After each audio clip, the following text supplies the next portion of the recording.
नमस्कार प्रिय दर्शकों। आज हम आपको एक ऐसी कहानी सुनाने जा रहे हैं जो केवल शब्दों का मायाजाल नहीं, बल्कि अटूट विश्वास और दिव्य कृपा का जीवंत प्रमाण है। ये कहानी आपको बताएगी कि कैसे जब सारे रास्ते बंद हो जाते हैं, तब भी एक शक्ति है जो हमें थाम लेती है, हमारे श्याम बाबा। इस कहानी को अंत तक देखिएगा, क्योंकि ये आपके हृदय को छू जाएगी और शायद आपके जीवन में भी आशा का एक नया दीप जला दे।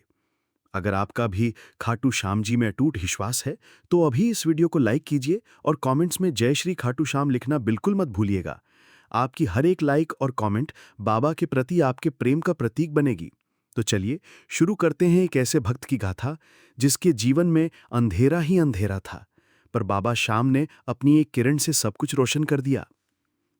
सांवरपुरा, राजस्थान के सीकर जिले से कोई 40 किलोमीटर दूर बसा एक गांव, जिसका नाम सुनकर मन में हरियाली की कल्पना आती है, पर हकीकत में ये सदियों से पानी की कमी और सूखे की मार झेलता आया था। सूरज की तपिश ऐसी कि पत्थर भी पिघल जाएं और धरती ऐसी रूखी कि उसमें दरारें पड़ चुकी थीं, मानो वो पानी की प्यास में तड़प कर फट गई हो। इस गांव में जीवन एक निरंतर संघर्ष था। हर दिन, हर पल इन्हीं सूखी जमीनों के बीच एक छोटा सा कच्चा मकान था, जिसकी दीवारें मिट्टी और गोबर से लिपी हुई थीं और छत खपरेल की थी, जो गर्मी और धूल से बचाने का असफल प्रयास करती थी। इस घर में रहती थी एक छोटी सी खुशहाल दुनिया। मोहन, उसकी पत्नी राधा और उनकी दो मासूम बेटियां किरण और प्रीति। मोहन पेशे से किसान था, या यूं कहें कि वो किसान बनने की जिद पाले हुए था, क्योंकि खेती तो यहां दशकों से हो नहीं पाती थी। मोहन के सपने भी इस जमीन की तरह ही सूखे थे। बचपन में उसने अपने दादाजी से कहानियां सुनी थीं कि कैसे कभी यहां लहलहाती फसलें होती थीं, गायें चढ़ती थीं और कुओं में पानी छलकता था।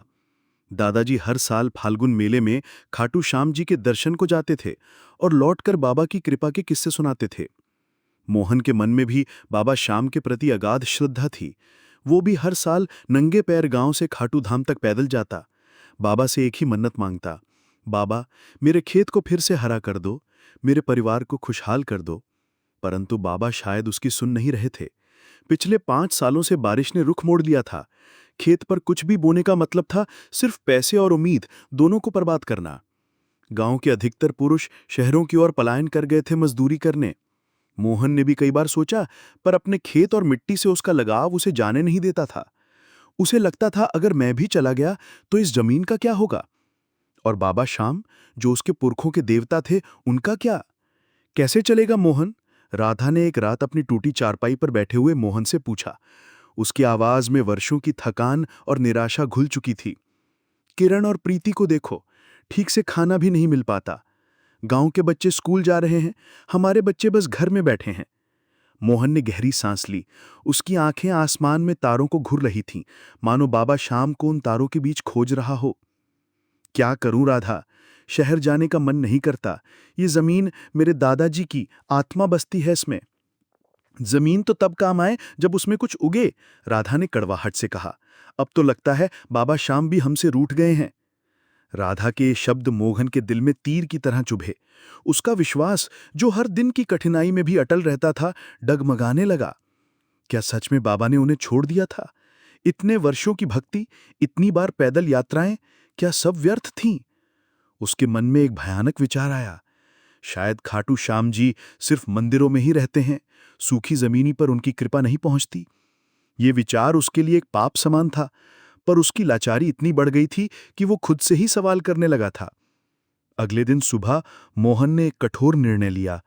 उसने राधा से कहा, राधा, अब और नहीं, मैं शहर जाऊंगा, मजदूरी करूंगा, अपनी बेटियों को भूखा नहीं देख सकता। राधा ने राहत की सांस ली, पर मोहन का दिल भारी था। एक छोटी सी गठरी बांधी, घर से निकलते हुए उसने एक बार फिर अपने बंजल खेत को देखा, फिर आसमान की ओर, जहां सूरज अपनी पूरी तपिश बिखेर रहा था। उसकी आंखें नम थीं। तभी उसकी छोटी बेटी प्रीति दौड़ती हुई आई। बाबा, आप कहाँ जा रहे हो? बाहर काम पर जा रहा हूं बेटा, मोहन ने रूंधे गले से कहा। जल्दी आऊंगा। उसने प्रीति को अपने सीने से लगाया, जैसे अपनी सारी बची हुई उम्मीद को उसमें समेट लेना चाहता हो। उस मासूम चेहरे में उसे बाबा श्याम की एक झलक दिखी और उसके मन में एक आखिरी प्रार्थना उठी। बाबा, मुझे माफ करना, ये आपकी जमीन है, पर मैं इसे ऐसे नहीं छोड़ना चाहता था। बस अपनी बेटियों के लिए जा रहा हूं। और फिर भारी कदमों से मोहन ने शहर की ओर अपनी यात्रा शुरू कर दी। अपने पीछे सूखी जमीन, टूटे सपने और एक डगमगाते हुए विश्वास को छोड़ते हुए। उसे नहीं पता था कि ये यात्रा उसे कहाँ ले जाएगी, और क्या बाबा श्याम सच में उसके पीछे पीछे आ रहे थे, एक नए चमत्कार की तैयारी करते हुए। अपने गांव से निकलकर मोहन जब शहर के बड़े रेलवे स्टेशन पर उतरा तो उसे लगा जैसे वो किसी और ही दुनिया में आ गया हो। गांव की शांति और धूल भरी पगडंडियों के उलट यहां कंक्रीट के जंगल थे, गाड़ियों का हॉर्न और लोगों का अंतहीन शोर। हर चेहरा भागा दौड़ी में था, किसी को किसी के परवाह नहीं। मोहन को लगा जैसे वो इस भीड़ में एक तिनका मात्र है, जो बस हवा के भरोसे कहीं बहता जा रहा है। शहर में रहने वाला उसका एक दूर का रिश्तेदार था, रमेश। रमेश ने उसे अपने पास बुला तो लिया था, पर उसकी मदद भी सीमित ही की। मोहन को एक कंस्ट्रक्शन साइट पर दिहाड़ी मजदूरी मिल गई। काम बेहद थकाऊ था। सुबह से शाम तक ईंटें ढोना, सीमेंट के बोरे उठाना, और बदले में इतनी दिहाड़ी मिलती कि मुश्किल से खाने का खर्च निकल पाता। रोज शाम को थका हारा मोहन रमेश के छोटे से कमरे पर लौटता। शरीर का दर्द इतना होता कि नींद भी मुश्किल से आती। उसकी आंखों के सामने अपनी बेटियां घूमती रहती, किरण और प्रीति। उन्हें भरपेट खाना मिला होगा या नहीं, राधा कैसी होगी, क्या उसकी जमीन पर कभी बारिश होगी, ये सवाल उसके जहन में कीड़े की तरह कुलबुलाते रहते। दिन बीतते गए। मोहन का शरीर तो थक रहा था, पर मन में एक अजीब सी बेचैनी थी। वो काम पर जाते हुए अक्सर एक छोटे से मंदिर के सामने से गुजरता, जहां लाउडस्पीकर पर खाटू श्याम जी के भजन बजते रहते। पहले तो वो अनसुना कर देता, पर धीरे धीरे उसके कदम रुकने लगे। भजनों के बोल उसके बचपन की यादें ताजा कर देते, दादाजी की कहानियां और खाटू धाम की निशान यात्राएं। एक दिन कंस्ट्रक्शन साइट पर काम करते हुए एक मजदूर ने उसे बताया, भाई, फाल्गुन का मेला आने वाला है। खाटू धाम में बड़ी धूम रहती है वहां। सुना है बाबा श्याम सबकी मुराद पूरी करते हैं। मोहन के कानों में यह बात गूंज गई। फाल्गुन मेला, ये तो वही समय था जब उसके दादाजी यात्रा पर जाते थे। उसके मन में एक लहर उठी, जैसे सदियों से सूखे पड़े कुएं में पानी की एक बूंद गिर गई हो। पर अगले ही पल वो बुझ गई। मेरे पास पैसे कहाँ है बाबा, उसने मन ही मन कहा, और ना ही इतनी हिम्मत कि पैदल जा सकूं। उसने अपनी दिहाड़ी का हिसाब लगाया। परिवार को पैसे भेजना भी जरूरी था। जो पैसे बचते उनसे खाटू तक पहुंच पाना असंभव था। विश्वास और निराशा के बीच मोहन का मन लगातार झूल रहा था। एक रात उसे अपनी बेटी किरण का सपना आया। किरण अपने छोटे छोटे हाथों से सूखी जमीन पर पानी डालने की कोशिश कर रही थी। मोहन की नींद टूट गई। वो पसीने से लथपथ था। उस सपने ने उसे हिला दिया। उसे लगा ये बाबा का ही कोई इशारा है। उसने फैसला किया। अगले दिन उसने रमेश और अपने साथी मजदूरों को बताया कि वो फाल्गुन मेले में खाटू धाम जाना चाहता है। सब हैरान रह गए। कैसे जाएगा मोहन? पैसे कहाँ हैं? और काम भी छूट जाएगा। मोहन ने दृढ़ता से कहा, पैदल जाऊंगा। बचपन में भी तो दादाजी के साथ जाता था। चाहे कितने दिन लगें, चाहे कितने कष्ट हों, मैं एक बार फिर बाबा को पुकारूंगा। अगर इस बार भी बाबा ने नहीं सुना तो समझ लूंगा कि शायद मेरी किस्मत में यही लिखा है। ये कोई विश्वास की बात नहीं थी। ये उसकी हताशा में उपजी एक अंतिम कोशिश थी, एक आखिरी उम्मीद। उसके पास खोने को और कुछ बचा भी नहीं था। उसने अपनी बची हुई दिहाड़ी में से कुछ पैसे गांव भेजे और जो थोड़े बहुत बचे थे उन्हें संभाल कर रख लिया। रात का अंधेरा था जब मोहन ने शहर छोड़ा। उसकी आंखों में अब नींद नहीं थी, सिर्फ खाटू धाम की धुंधली सी तस्वीर थी। वो जानता था कि यह रास्ता आसान नहीं होगा। मीलों पैदल चलना होगा, बिना किसी सहारे के। पर उसके पैरों में जैसे कोई अदृश्य शक्ति आ गई थी। वो चल पड़ा था, अपने मन के सारे सवालों को लेकर, अपने अंतिम विश्वास की डोर को थामकर, एक ऐसी यात्रा पर जहां उसे नहीं पता था कि बाबा शायद उसे मिलेंगे या सिर्फ एक और निराशा। पर एक बात तय थी, ये यात्रा उसके जीवन का निर्णायक मोड़ साबित होने वाली थी। शहर के कोलाहल से दूर मोहन अब राजस्थान की उन सुनसान पगडंडियों पर था जहां कभी उसके दादाजी चला करते थे। दिन की गर्मी तपती हुई, रात की ठंड हड्डी पसली गलाने वाली। उसके पैरों में छाले पड़ चुके थे, शरीर थककर चूर था, पर मन में एक अजीब सी धुन सवार थी। खाटू धाम पहुंचना है। हर उगता सूरज और हर ढलती शाम उसे अपनी मंजिल की याद दिलाती थी। वो अक्सर रुककर आसमान की ओर देखता, पर उसे कोई संकेत नहीं मिलता। 3 दिन की यात्रा के बाद मोहन की हिम्मत जवाब देने लगी थी। उसने एक पेड़ के नीचे सुस्ताने के लिए सोचा, तभी उसने देखा कि दूर से कुछ लोग खाटू श्याम जी का निशान उठाए भजन गाते हुए आ रहे हैं। उनके चेहरों पर अद्भुत तेज था और उनके कदम जोश से भरे थे। जैसे ही वे मोहन के पास पहुंचे, उनके जत्थे के मुखिया, एक बुजुर्ग व्यक्ति जिनकी दाढ़ी सफेद थी और आंखों में शांति थी, रुक गए। बेटा, कहाँ जा रहे हो? खाटू धाम। मोहन ने सिर हिलाया। उसकी आवाज थकान से भर्राई हुई थी। जी बाबा, पर अब हिम्मत नहीं बची। बुजुर्ग मुस्कुराए। हिम्मत मत हारो बेटा, ये बाबा की राह है। यहां हर कदम पर बाबा साथ होते हैं। हम भी खाटू धाम जा रहे हैं, आओ हमारे साथ चलो। मोहन को लगा जैसे बाबा श्याम ने ही उन्हें भेजा हो। उसने अपनी छोटी सी गठरी उठाई और उन भजन मंडली के साथ हो लिया। ये लोग राजस्थान के अलग अलग गांवों से आए थे और खाटू श्याम जी के प्रति उनकी अटूट श्रद्धा थी। वो चलते भी जाते और भजन गाते जाते, हारे का सहारा बाबा श्याम हमारा। मोहन को बरसों बाद इन भजनों में एक अजीब सा सुकून मिला। उसके बचपन की यादें ताज़ा हो गईं। एक शाम जब वे एक छोटे से पड़ाव पर रुके थे, तो बुजुर्ग ने मोहन को अपने पास बुलाया। बताओ बेटा, क्यों परेशान हो? बाबा को अपनी सारी बात बताओ। मोहन ने अपनी पूरी कहानी सुनाई। सूखे खेत, परिवार की गरीबी, शहर में मजदूरी और कैसे उसका विश्वास डगमगा गया था। उसने बताया कि कैसे उसे लगा कि बाबा ने उसे छोड़ दिया है।